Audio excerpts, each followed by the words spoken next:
Hello and welcome to another Sparkle tutorial. In this tutorial, we're going to take a look at the dark art and black magic that is the search engine optimization, or SEO.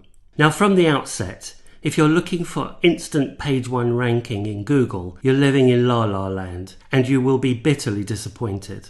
For one, SEO is a dynamic, movable beast and has more variables than you can shake a stick at.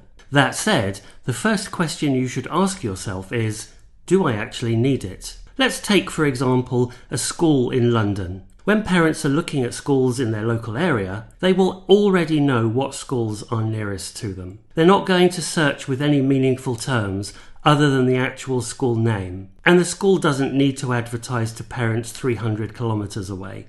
So we can probably agree that spending a massive amount of time setting up search engine optimization is at best redundant.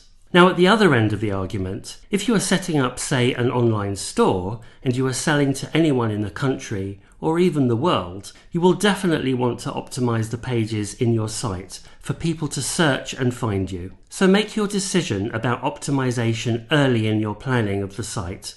And remember, it will need revisiting regularly to update and change things as time progresses. So let's talk about Sparkle and how this amazing piece of software helps you optimize your site.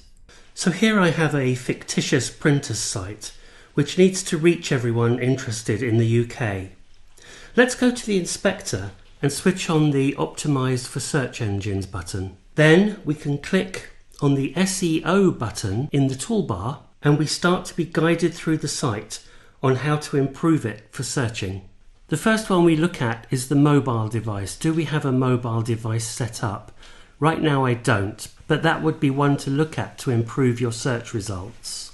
Let's click on the first one and view, and it obviously tells you to set up a mobile site. We can do that, that's not a problem. Let's move to the next one. So at the moment we have no search engine keywords set, and it's telling us to enter a key phrase or set of keywords you are optimizing for. So here I might want to put something like best printers in the UK. We'll click on the next one. Now here it wants at least 30 characters, and this will be the page title and is one of the primary signals used by search engines. So this has to be accurate. So we could say printing service for all your printing needs in the UK. Let's move on to the next one.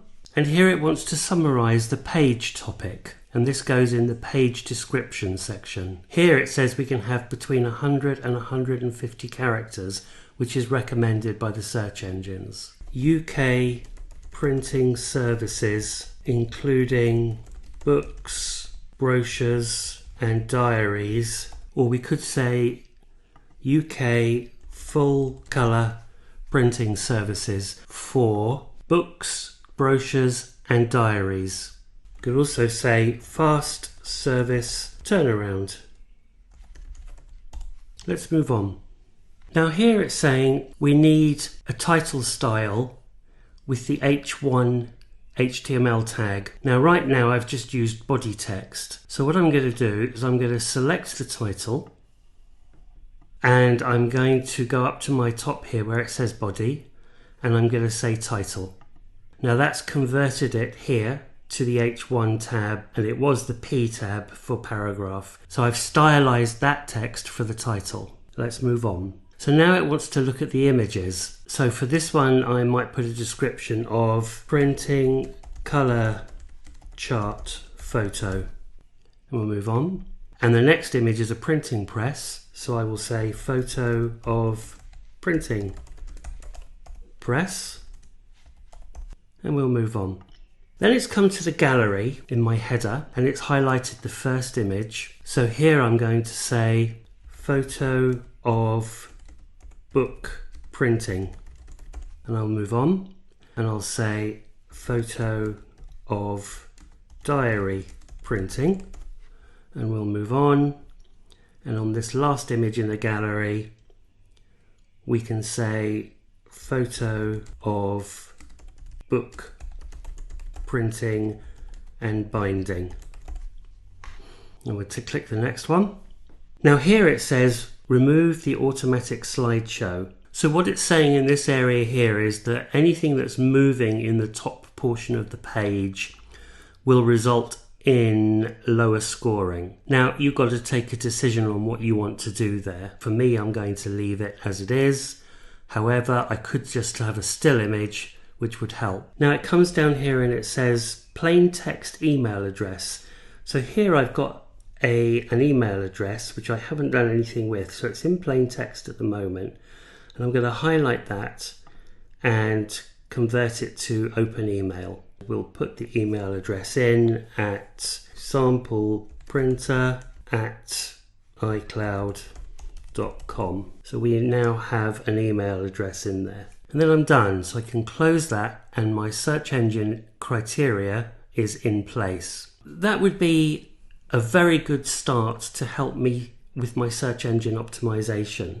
I can now go ahead and simply publish. All of that information will go up online and the search engines will start their job. It's critical to put yourself in the shoes of your visitor who knows nothing about you but needs to find you in search results. Don't make the classic mistake of just putting your brand name in the inspector panel. This is also called a vanity search, and it's pointless because someone who queries your brand name probably knows about your website already. Now, once you've published, be patient. It could take hours or days or weeks or even months for your page to start climbing in the ranking process. Remember, always fine-tune your pages to help with the ranking, but always stay relevant to your customers' queries. That's it for this tutorial. Thanks for watching and see you in the next one.